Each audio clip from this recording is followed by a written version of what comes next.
Welcome back to the Mail-In Podcast. I'm excited to be here today, Tom. You know why? Because it's not 107 degrees outside. It's only like 94. Next to me. It's a crisp 96. A crisp 96. Next to me is the lovely Sally DeFries. Hi, Sally. How are you? I'm great. Your husband drove to work today, as I'm sure you're aware he does on most days, and said he had the window down because it was so crispy.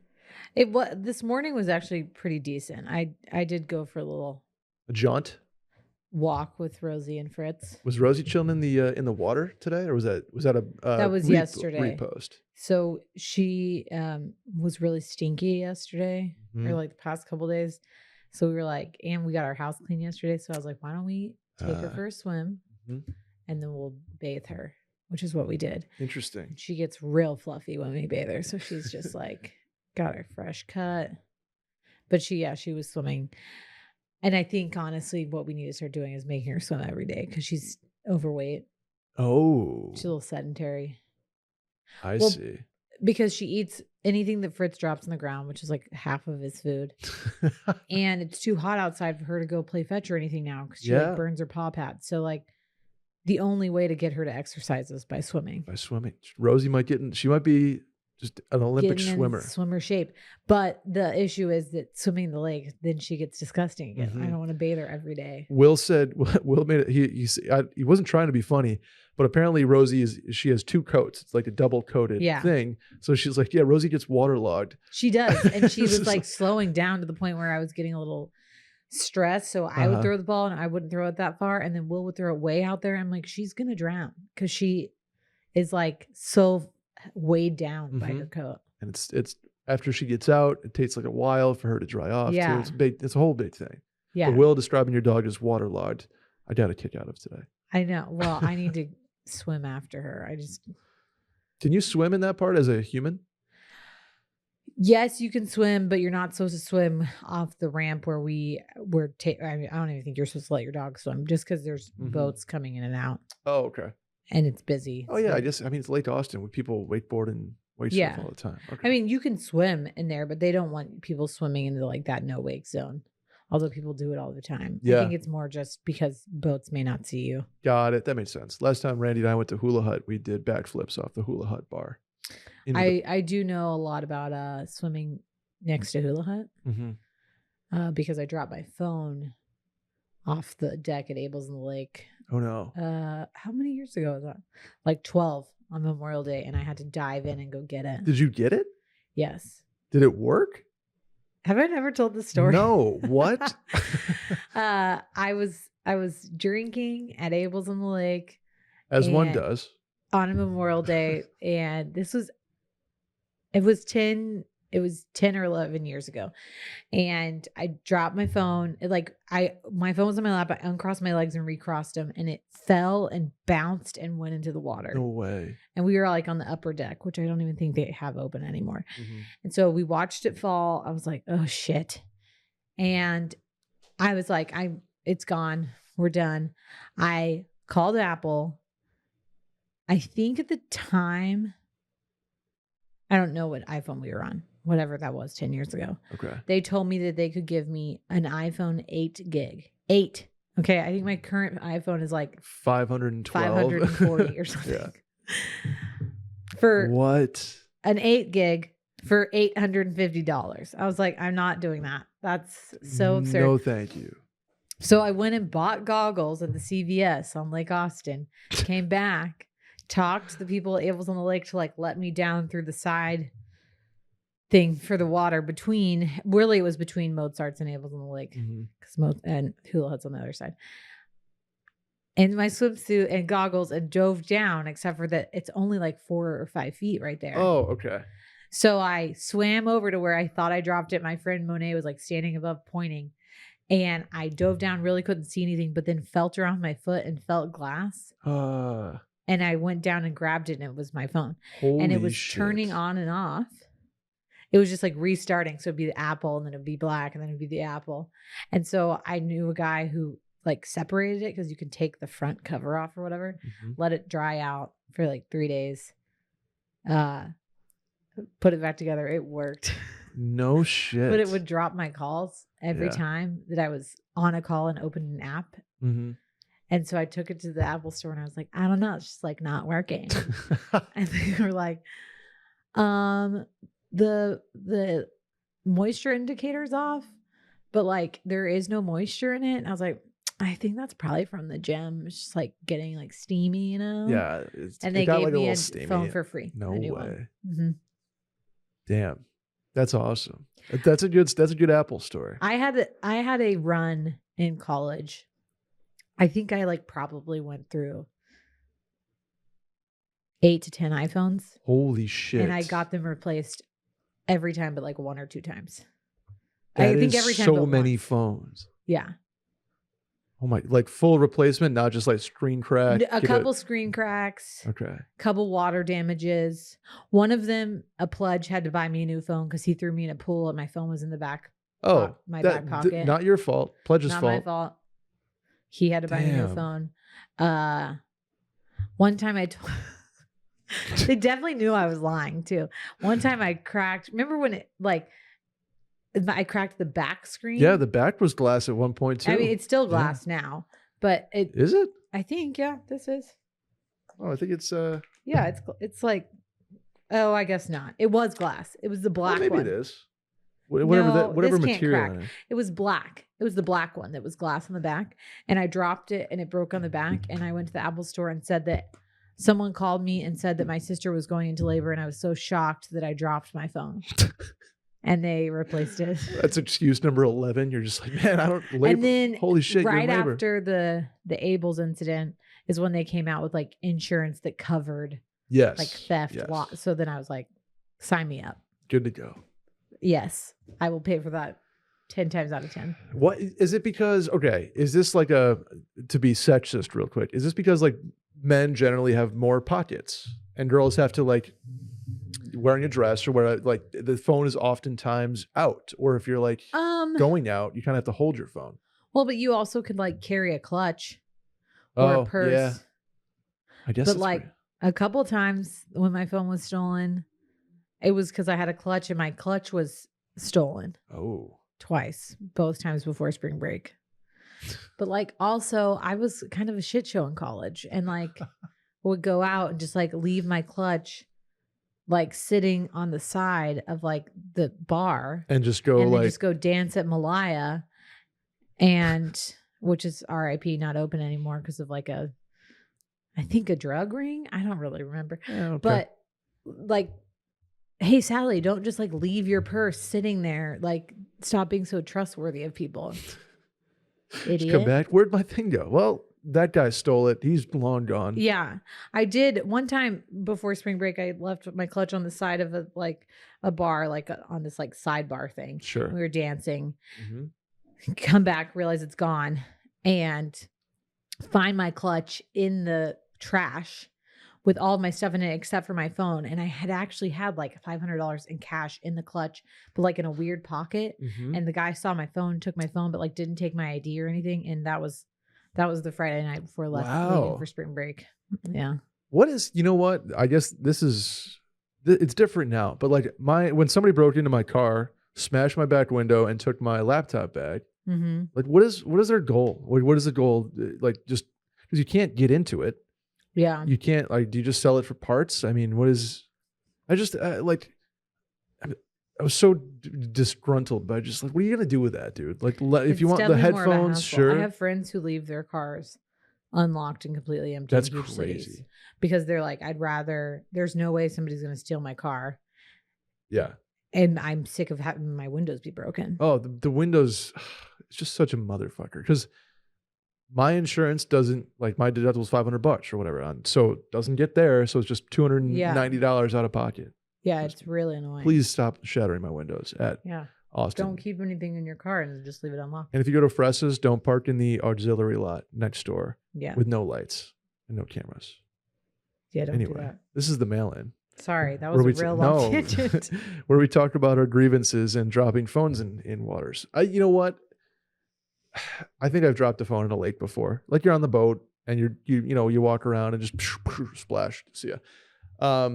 So if you've dropped the phone in your lake, you're probably listening to this too and being like, yep, done that, or in a random spot, or maybe you had your car broken into. I don't know. But you should subscribe to this show on iTunes and follow on Spotify. Maybe hit the hotline number, leave a voicemail, 888-362-MAIL. That's 888-362-6245. Or you can write in at the link in the Twitter bio at Mail-In Podcast. Sally, are you ready? I'm ready. What do you consider ghosting? Like, if you went on a first date and didn't ask them out on a second date, do you have to give them an explanation? And is it ghosting if you don't? Short answer to me is no. That's not ghosting. Ghosting is more of a text-related thing. Yeah, I agree. I was going to say, if you're on a date, if you go on one date with someone and it was like kind of a setup or like a Hinge thing or whatever, and you haven't like had a bunch of conversations, you just like meet for a date and you're like, man, I'm not feeling this. I don't think that you totally owe that person like a whole explanation as to why it's not going to work out. That's just dating. But if you've like been texting for like a whole month, and then you meet up and then you date, yeah, that's fair. Well, a month is a really long time. But if you've been texting like a lot to the point where you're probably texting this person every day, then you go out with them on a real date, and then I think maybe that could be a little ghosting. Okay, that's fair. And I'm talking text to each other's numbers, not like via the app. Yeah, when you're off app at this point. Right. Yes. But I don't know that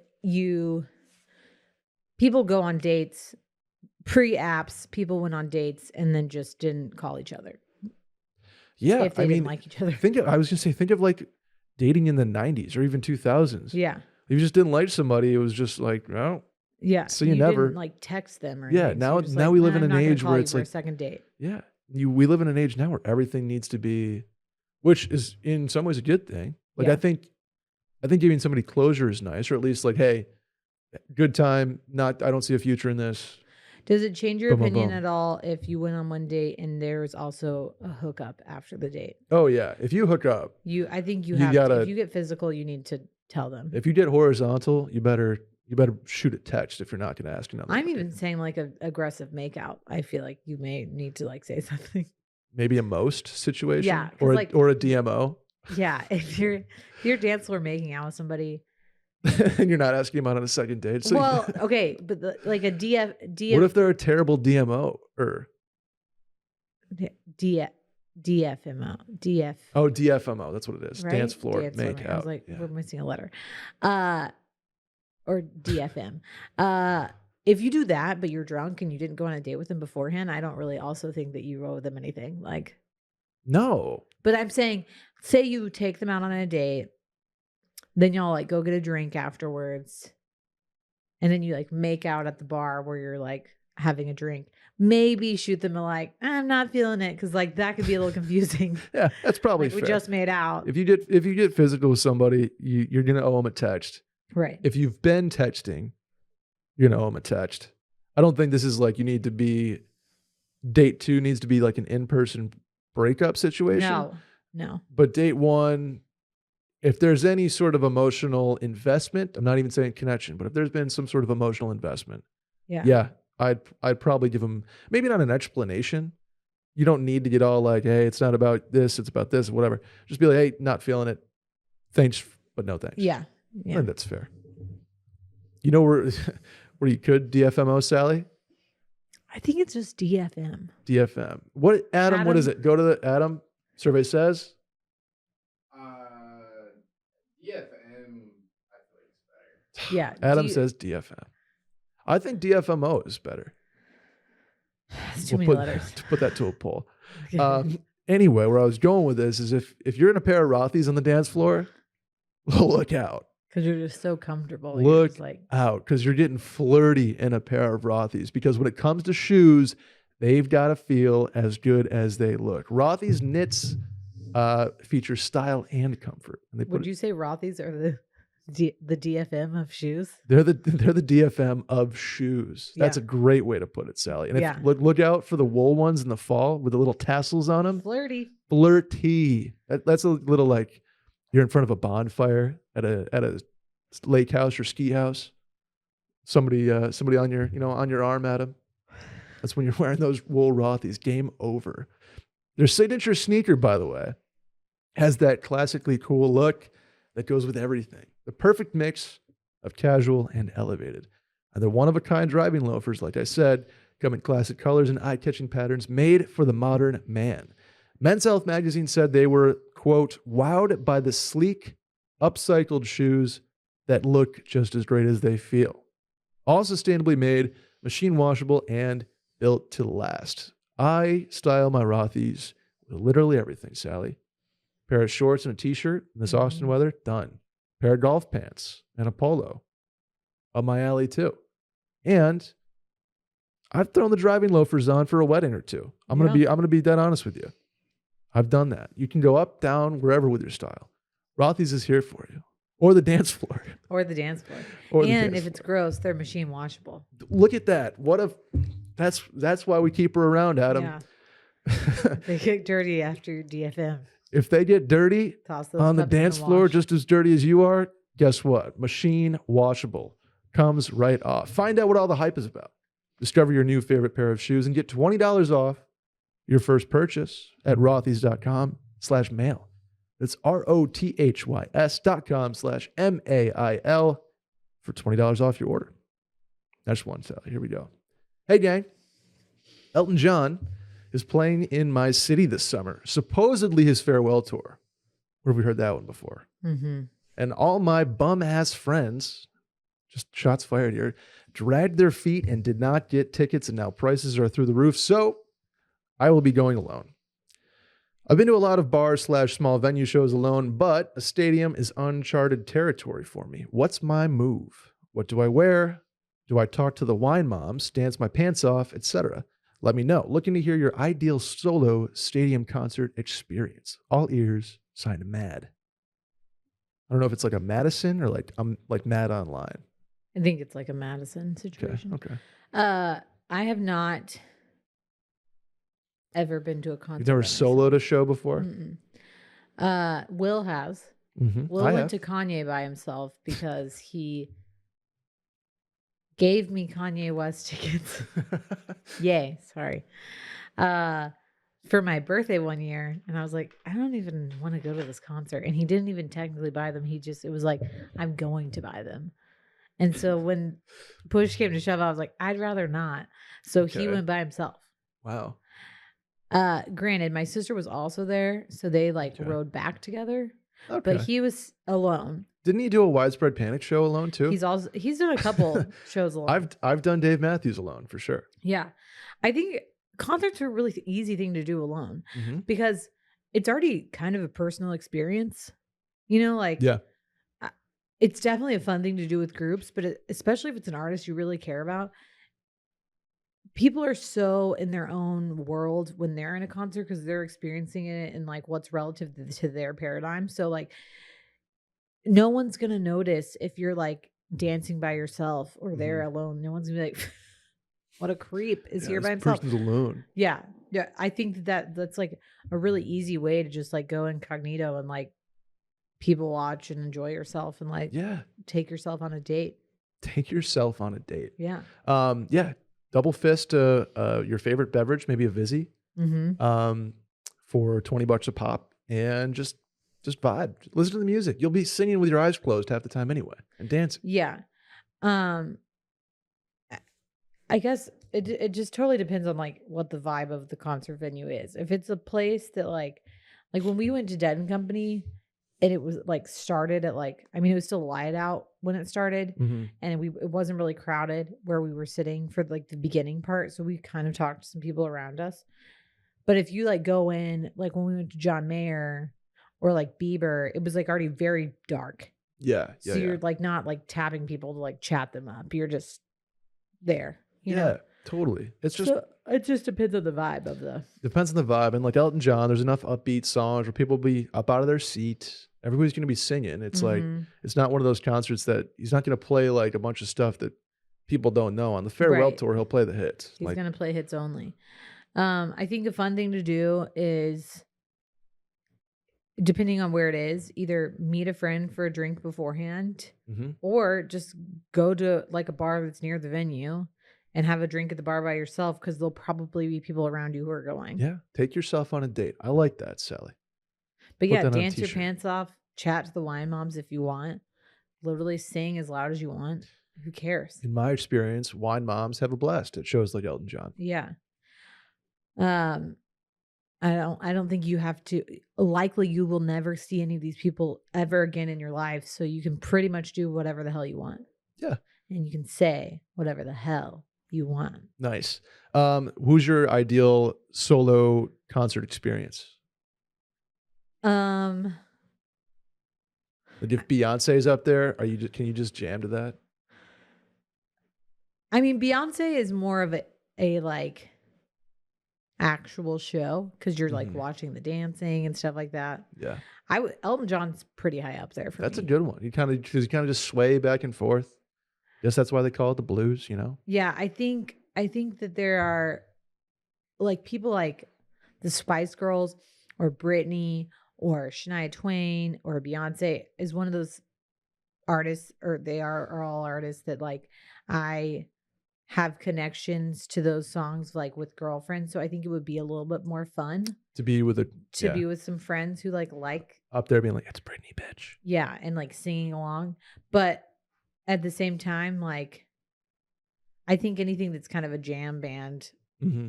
or like, you know, Elton or Billy Joel or something like that would be fun. Yeah, I'd run back. I cried at a Coldplay show one time.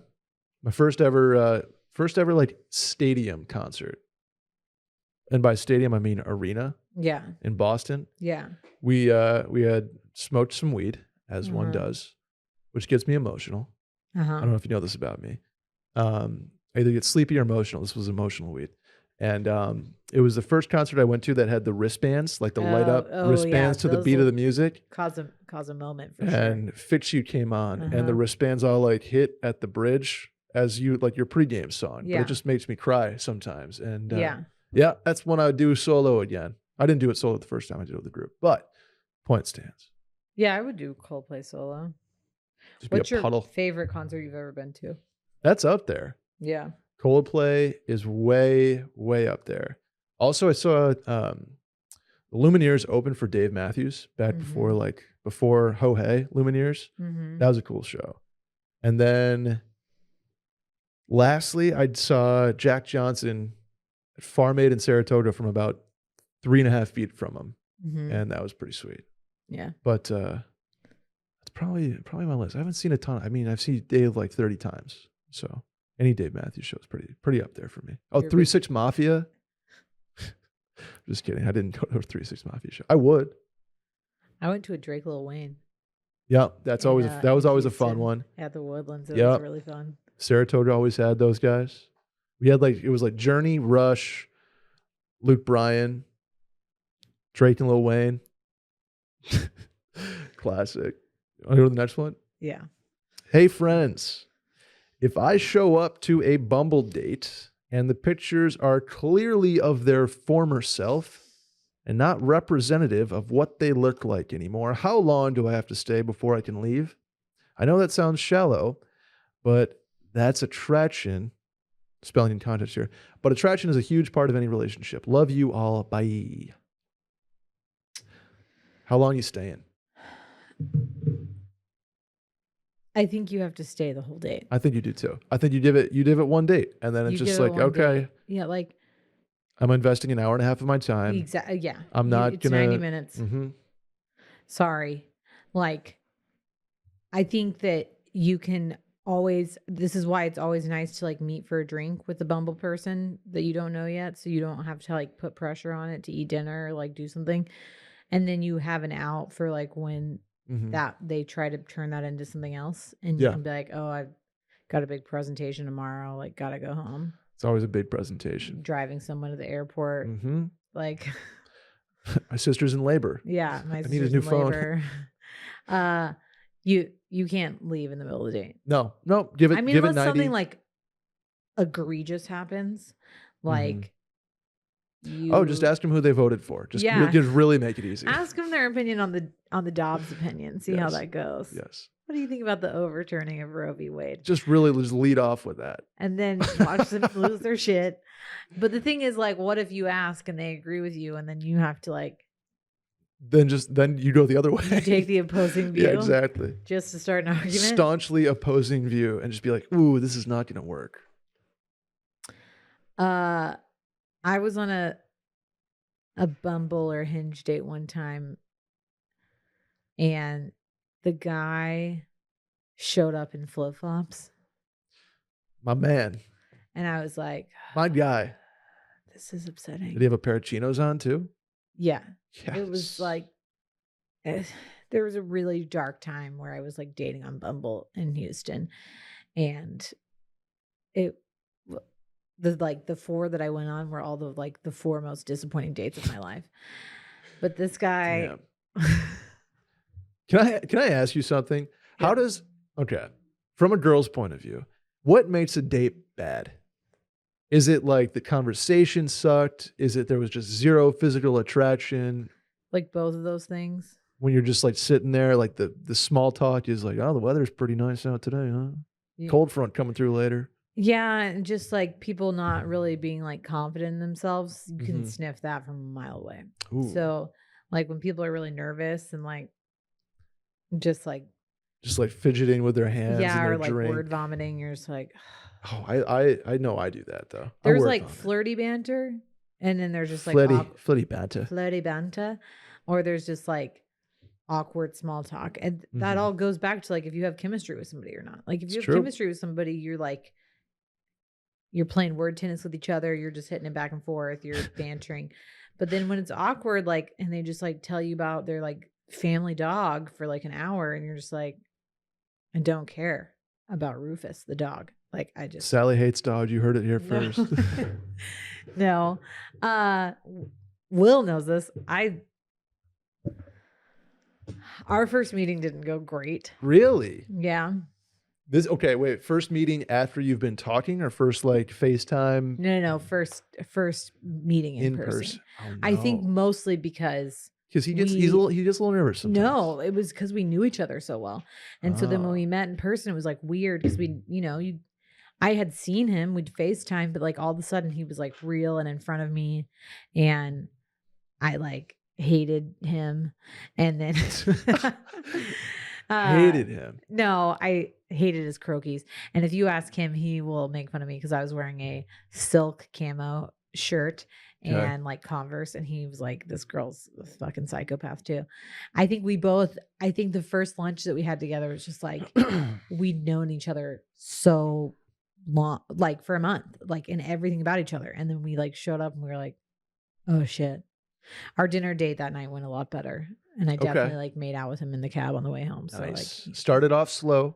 Yeah. And then we got there. I've had it's like, I guess opposite experience where I've been in like a group of friends, right? And like I've been single, and a girl in a group of friends has been single, and we like hit it off at like a group setting. And then the first time we tried to take it like one-on-one after that like fun group setting, I was like, oh, this didn't go the way as well as I thought. Yeah. It's kind of a bummer at the time, but we've since moved past that years later. Yeah. I think meeting Will in person after dating him over the phone and online for a month, it wasn't that he looked different than I thought he would. It was just like knowing someone so well and then seeing their mannerisms and stuff in real life was like weird, but like not in a bad way. Yeah. It was just like, I think it was like more like freaked me out. Like, cause I was like, oh God, now I'm in like a relationship, which I was. Damn. And like, I mean, when was that? When did you guys start dating? Like our first date was April 30th, 2015. 15. No shit. But we like slid into each other's DMs like March of 2015.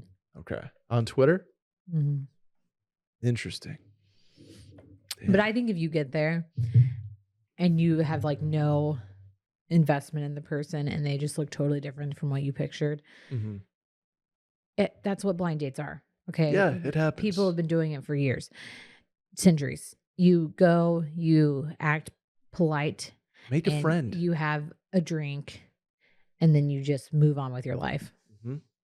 You know what could be, if they were willing, the official sponsor of Blind Date Drinks Everywhere? I think it would make it easier to go on blind dates if you just already knew that you were going to have a Vizzy in your hand. If you knew you had a Vizzy in your hand, it might turn into a good date at that point. You never know. Yeah. Because if you have a Vizzy in your hand, the situation's a vibe, no matter what. Yeah. No matter where this summer takes you, one thing is for sure. Like I said, it's going to be a vibe, Sally. And when you're ready to make the good vibes even better, how about an ice cold Vizzy hard seltzer in your hand? It passes the vibe check with its bold and delicious fruit flavors. Vizzy has you covered this summer with a wide range of refreshing fruit flavors. Pineapple mango, black cherry lime, strawberry kiwi, and blueberry pomegranate are obviously the OGs. Sally, I was in Montana recently. Montana. And I went on the pre-vacation house grocery run. One of my favorite things to do. And they had the Vizzy Mimosa hard seltzers. Are you familiar? It's a great vacation one. They go hard. Yeah. You said this summer is going to be flirty. Yeah, Flirty it is Sally. flirty summer. Yeah. Vizzy's taking the flirtiness up another level. I promise you this. With the Mimosa hard seltzers, it's a vibe. It's flirty. And you know what? They taste good. They do taste They keep you light on your feet, too. The thing about having too many other alcoholic beverages kind of can knock you off your feet a little bit. Especially Weigh when you you're down. like in a long haul day drinking situation. If you're in a long haul day drinking situation, I don't think there's a better drink period than Vizzy Hard Seltzer. Vizzy Hard Seltzer is the seltzer that passes the vibe check. And if you're just excited to try Vizzy Hard Seltzer this summer as I was, here's how to get yours. To find Vizzy Hard Seltzer near you, go to VizzyHardSeltzer.com/washed. That's VizzyHardSeltzer.com/washed. And for updates on the latest flavor drops and more, sign up at VizzyHardSeltzer.com/subscribe. You must be 21 plus to enjoy. Next one, Sally. Brett and Sal. This situation is from a while ago, but still bothers me from time to time when I think about it. So I wanted to get a definitive answer. A few years ago, I worked as a restaurant manager. Side note, terrible career path, brutal hours, low pay, and responsible for a multi-million-dollar business. I got out and QOL, I'm guessing quality of life, is much better. Long tangent saying, a few years ago, I worked as a restaurant manager, with a team of 2 other managers. I'm a man, and they're both women. A situation came up where we were informed that a waitress had a bit of an odor issue. To me, this was pretty cut and dry that one of our female managers would handle this, and I agreed that if it came up about any male employees, I would address it. However, they both disagreed and said that all of us should be able to handle that situation. I somewhat agree, and if I was the only manager, I would address the situation. However, with a manager of equal stature and of the same sex available, that is the better option in my eyes. Question being, should a guy handle all male hygiene and vice versa? What do you think? P.S. Do you guys ever get any good follow-ups from the stories that people submit? I'll answer that one quickly. Yes, we do. And if you'd like to hear more of them, I'd be happy to share. But it's just it's in an episode that already has a lot packed into it. It's tough to share a lot of stories in context. Right, Adam? Yeah. Anyway, Sally, I agree with him on this. I do. I totally do too. Because I think there's a wide range of male-specific and female-specific things that happen. And if you're the same, rank, I guess, as fellow managers, I think that's probably a better thing for the member of the same sex to handle. Right. Pretty cut and dry. I get what he's saying too, if he's the only manager, but like if you and I are dealing with something and you have to approach Adam about how bad he smells, I'd rather you just do it than me. Adam, you smell great, by the way. I don't even actually know what you smell like. And I feel like the person in question would probably feel more comfortable with it coming from a member of the same sex. Right. I would Unless think. it's like somebody that he's really close with, like the waitress is like his friend or something, and then he can shoot a like, hey, that's fine. Like, I Yeah. actually almost think in that case, I would still rather come from someone else because then you don't want to be the friend who's like, yeah. I don't know. I agree with him. I don't know if there's that much more to say about it. Just really make that person super uncomfortable, and all three of you go at once. Yeah. Hey, we need We to have an talk. intervention with you. About She's your like, BO. am I fired? No. I'm just gonna fire you up with some Deodorant. Yeah. There are just things as a woman that I would rather like talk to another woman about. Like literally it was when I was pumping at work, it was a lot easier to explain to one of the female doctors, like, hey, I've got to leave the OR, go put my pump on, blah, blah, blah. And I stopped kind of caring because I was like, at this point, like, I don't give a shit what people know about me and that I'm like having to pump my milk out of my boobs. So I would just miracle tell my male attendings. But I think that if they, needed to like address something with me, I would rather probably have a female tell me about it. Yeah, I think so too. I mean, trying to think of like guys, but deodorant's a perfect thing. If I smell bad and like Sally came up to me, I was like, hey dude, figure your shit out. I'd be like, fuck. If like Dylan said, hey dude, put deodorant on, I'd be like, okay, gotcha. Yeah. Hey Adam. Never mind. Just kidding. Yeah, I think that one's pretty. Actually, Adam, pretty we have to talk to you about your halitosis. I'm just kidding. What's halitosis? Bad breath. Oh, did you hear we found out about Billy Rubin recently? Yes. Billy Rubin is not a Ford dealership owner. Jaundice is also not a word, by the way. You look jaundicey? Doesn't work. You're jaundiced. You're jaundiced. What's worse, having BO or having bad breath and being unaware of it? I think BO is worse because bad breath, I feel like, is sort of controllable. No, I'm talking about not like in a one-off situation. I'm talking about every day you're known as the person with bad breath or with BO. You can't be the BO guy, right? I don't think you can be. I mean, you don't want to be dog breath either. I hesitate. There was a reporter when I worked at the Broncos. She was just very, very attractive, but she had terrible breath and would like interview the guys after games, and she was dog breath, and it's very mean. And I'm just gonna leave it at that. People, do yourself a favor and get a tongue scraper on Amazon and scrape the bacteria off your tongue. That's what causes people to have bad breath, and a lot of people don't know. So like brushing your teeth will help, but most of it has to do with the bacteria that's in your mouth. Is it true that if you hold your thumb down, it deactivates your gag reflex? I think that is true. I think I've done it before. It's only on one hand, though. I think it's on your left hand. Yeah, you have to do your left thumb. And I've done that with a toothbrush before because when the quip has like the thing on the back, and it works. I brushed my tongue, but I started feeling really fresh. It's this little scraper, and you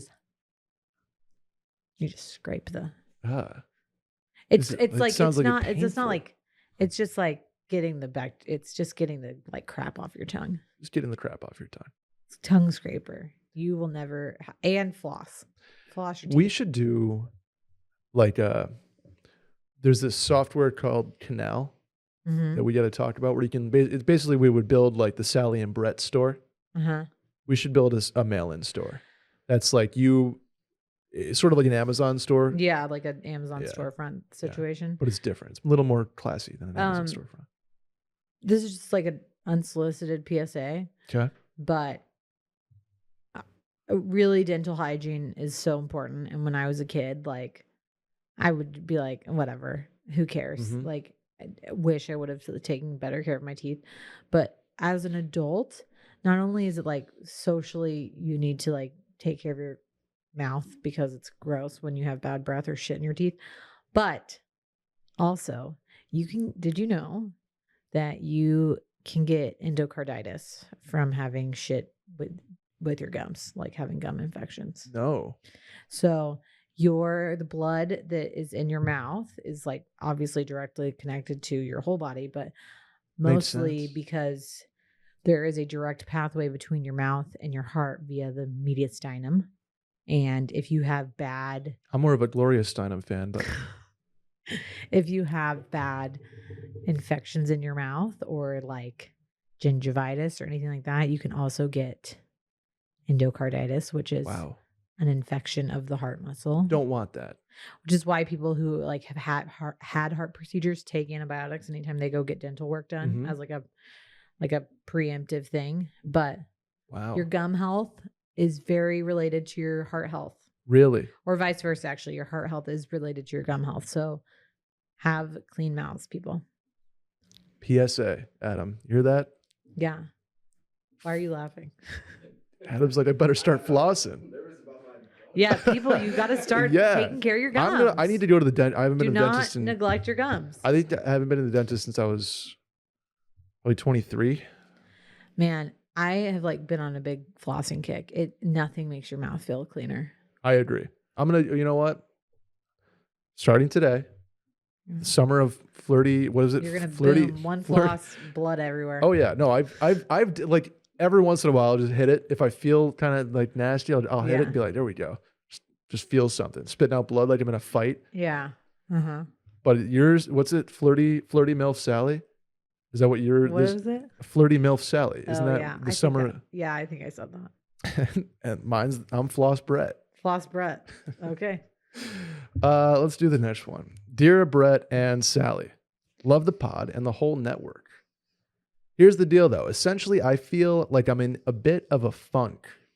For reference, I'm 23, just off my first year of law school. I currently work 7 days a week, 9 to 5, Monday through Friday, at a clerking in a small firm. And on the weekends, I bartend at a country club. Not going to lie, the first year of law school beat me up, and I'm still transitioning back into trying to have a social life. I need the clerkship for the resume and the bartending gig for the cash and the connections. During the week, I'm very strict on my routine of work, going to the gym, etc. Then on the weekend, I can never make solid plans for Saturday, / I'm playing catch up with my friends because I'm working the bartending gig.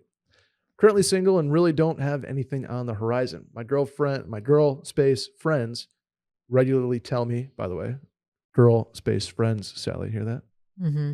They regularly tell me to jump on the apps, but I just feel like that's not my scene and haven't liked them in the past.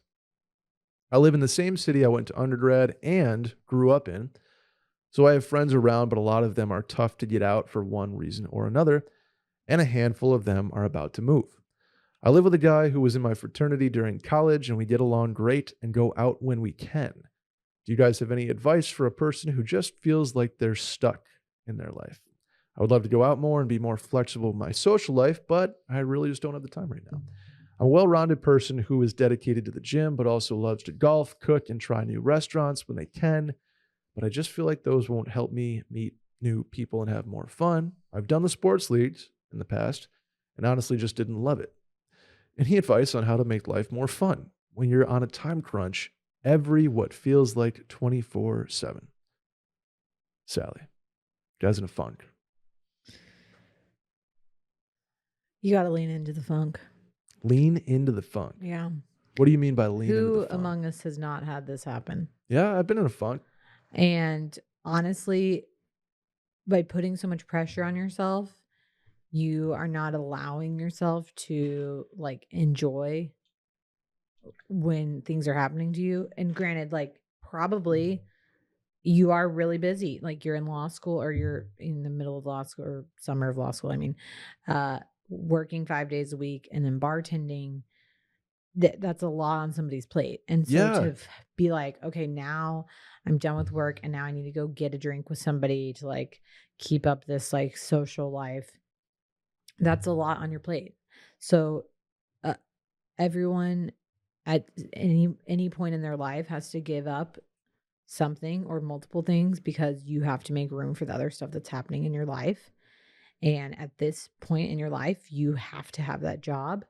And you have to have the other job for money and you have to go to law school. And it sucks. It does. It sucks. But at the same time, torturing yourself over the fact that like you're not doing fun stuff with friends or meeting new people or like having this insane social life is also making it probably worse. And it's okay to like live your life, do your job, go home, watch a movie, and like repeat the same thing the next time.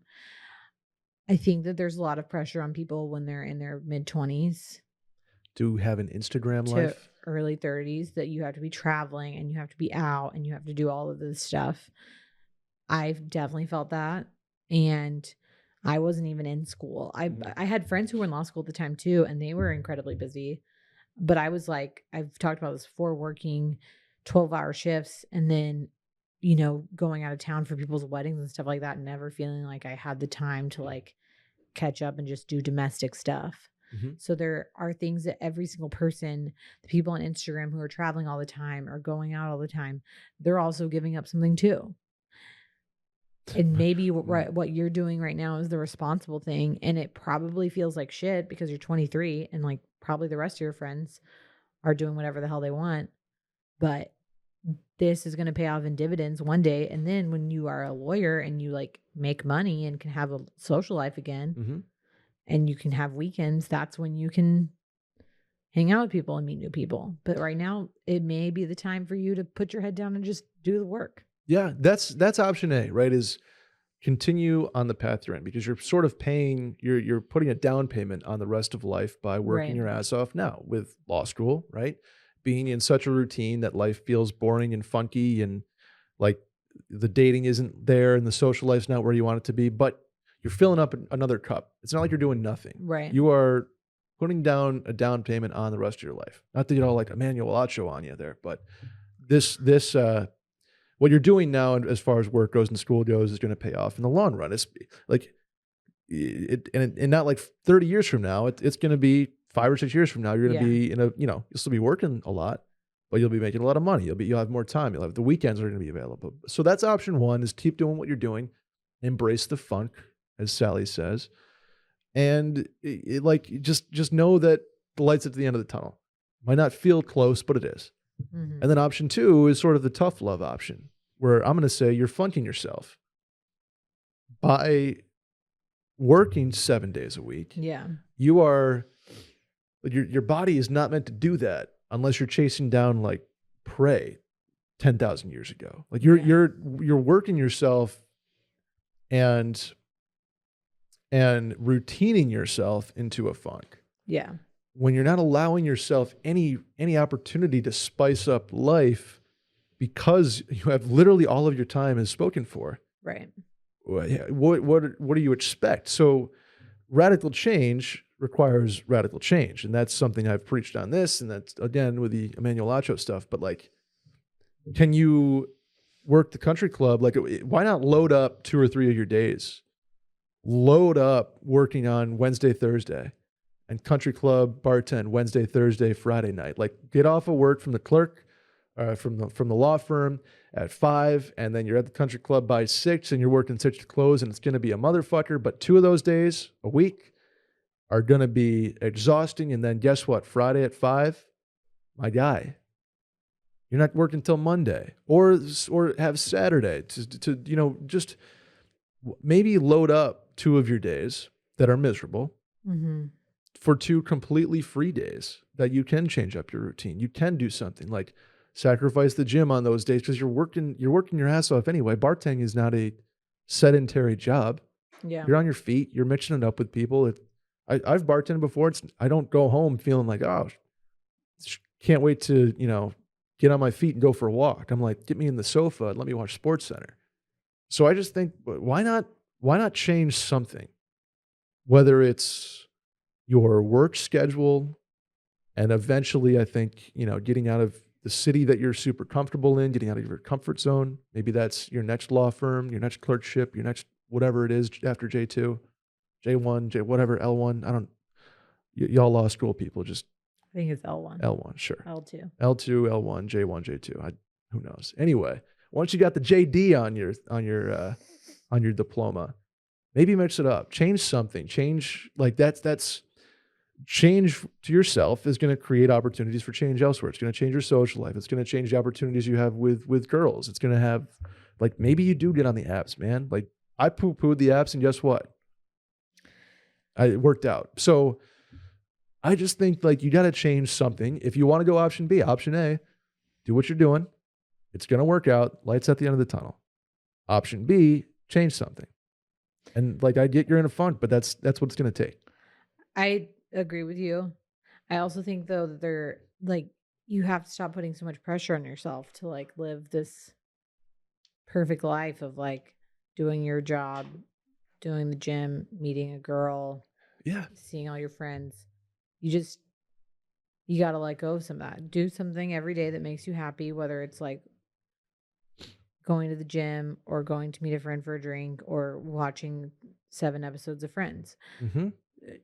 Do something that will bring you joy every day so you don't like slump into a depression. But at the same time, like this is how you have to live your life currently to get through law school, then do that. I Yep. don't know. I think it's really, really easy for people in their 20s and early 30s to compare themselves to other people and think like, I'm doing all of this. Maybe I have a really hard job. Maybe I have a really hard family situation going on. Maybe I have health issues, whatever. But I've got to devote all of my time and energy to that. And on top of that, have this social life or find a girlfriend or, do all of the other things because that's what's expected of me. Yeah. And maybe what's expected of you right now is just like getting through it. Yeah. You are 23 years old. You have the benefit of time. You have the benefit of youth, and you have the benefit of being able to like your responsibilities on the home front. I'm assuming aren't you don't have a wife, you don't have kids, you don't have a mortgage. You kind of you're living life as it comes at you. So be careful with routine. Routine is good because it makes life more efficient. You can also get in too much of a routine where you have no other time that's unavailable and you kind of routine yourself into a funk. I've been there before, for sure. So you have a couple different options here. And if you want to go option A and just grind through it, how to make life more fun, set something up each week to look forward to. Whether that's a tea time or a happy hour with your buddies, like if you get off at work at 5, you're like, you know what? I'm going to sacrifice the gym on Thursday nights for a little get together with my friends, and I'm going to look forward to that every single week. Maybe that's what you sacrifice is one day at the gym. Yeah. So because you shouldn't work out 7 days a week anyway. So my PSA. Let's do the last one. Sally, ready? Okay. Hey, Brett and Sally, love the pod. Thank you. Love you too. I've been placed in charge of planning my friend's bachelor party for next spring.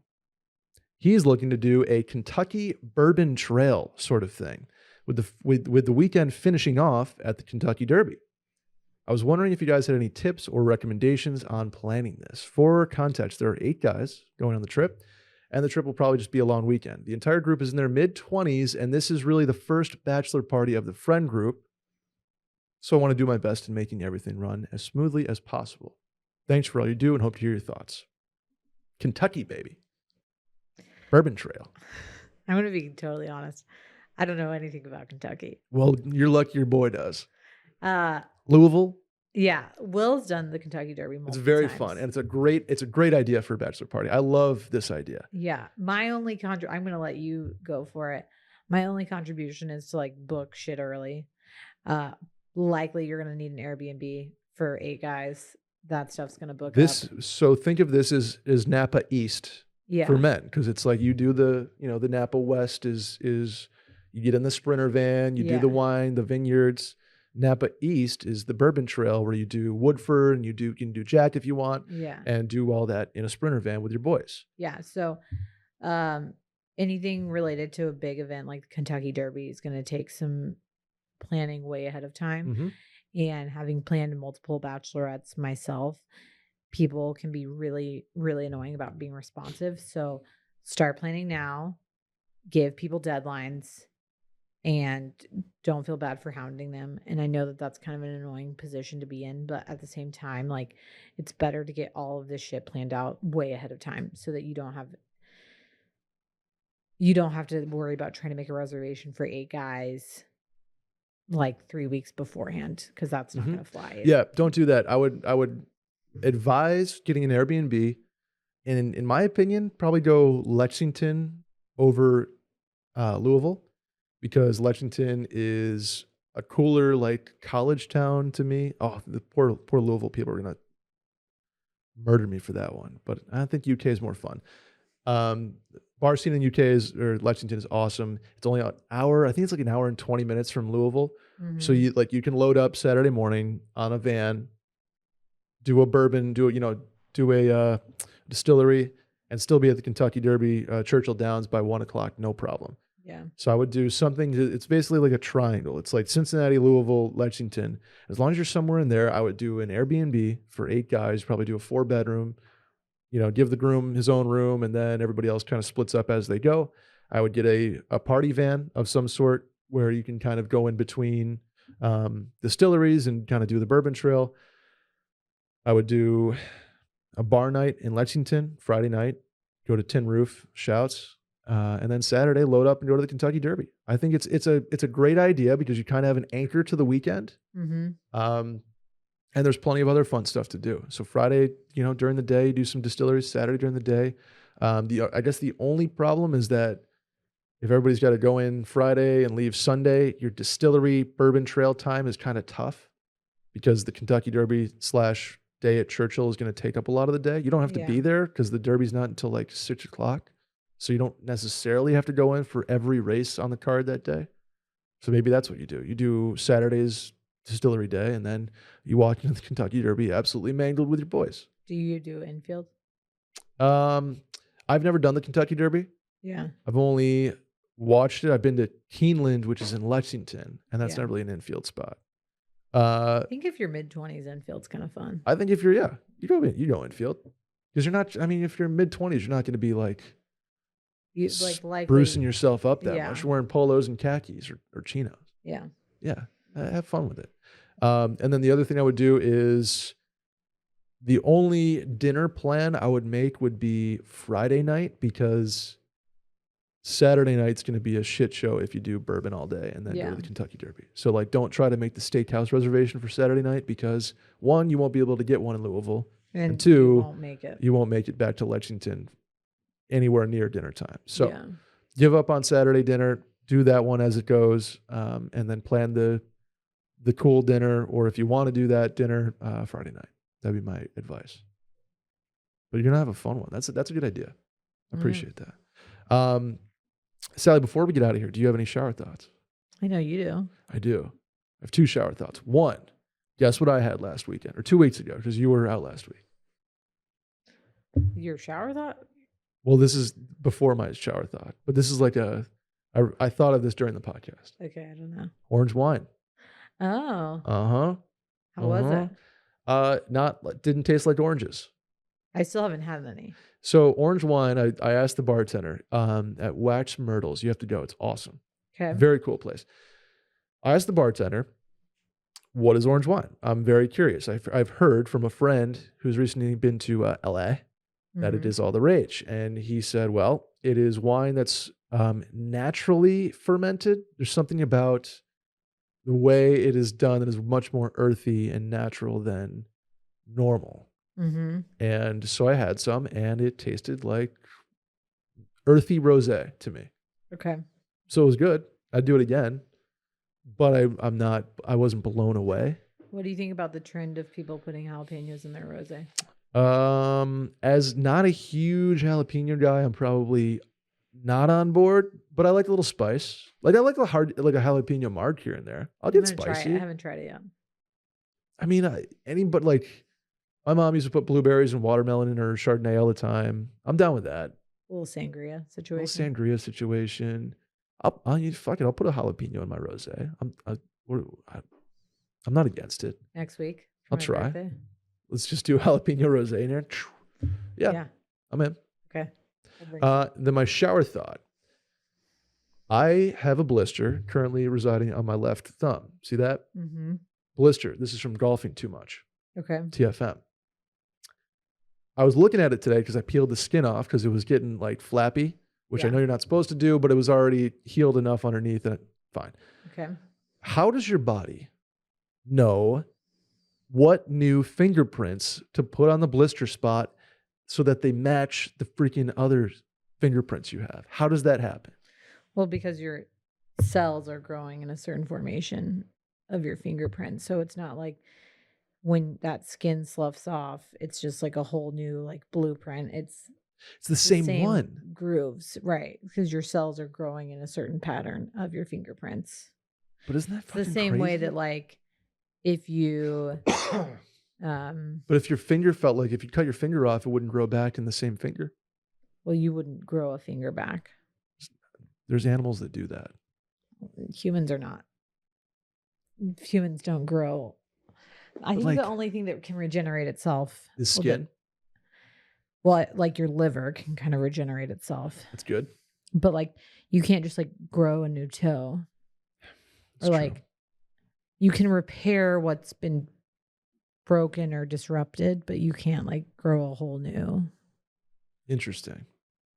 But I just leg. like, I'm looking at my finger. It knows exactly which grooves belong where. Well, yeah, like think about it. It's starting like way down in your epidermis, and like What about the your- epididymis? your dermal layer. No, Different spot. But like, isn't that not cool? Or is that just like medical people are just like, yeah, dude, duh. I think we're just like, yeah, dude. Duh.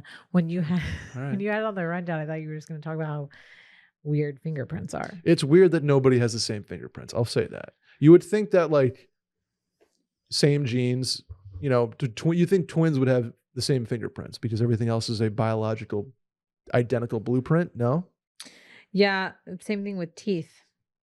Your like You would think. your molar, not moral, molar like teeth records look different than everyone That's else's. crazy. Do you know there's like different types of fingerprints? Mine, all of mine except for my forefinger or my like pointer finger are like the like swoop one. You swoop up. Mine like swoop. Yeah, except for my pointer finger is like a circle by itself. Interesting. I always thought so. I have a little spot on my forearm where my hair like goes into a vortex, Mm-hmm. and I've always thought that spot is like meant something. Like if I get a tattoo, I'm gonna put it right there. 'Cause it's like your I don't arm know. vortexes. Yeah, where my arm vortex is. Did y'all ever? Here's my shower thought. I just Okay. thought of this. Did you ever play the game when you were a kid where somebody would drag their fingers up your arm and your eyes were closed and you had to stop them when they got to the crease of your arm? No, but I'm pretty sure we played a similar game. That's the first time I've ever been like, It's looking at me like I'm a serial killer. yeah, no, never played that. You've never done that? No, but like we played. I imagine doing that on like the 5th grade bus. And Yeah. like remember like you ever play 7-Up or what's it? Heads down Heads up, 7 7 Up. Heads Yeah. heads down 7-Up.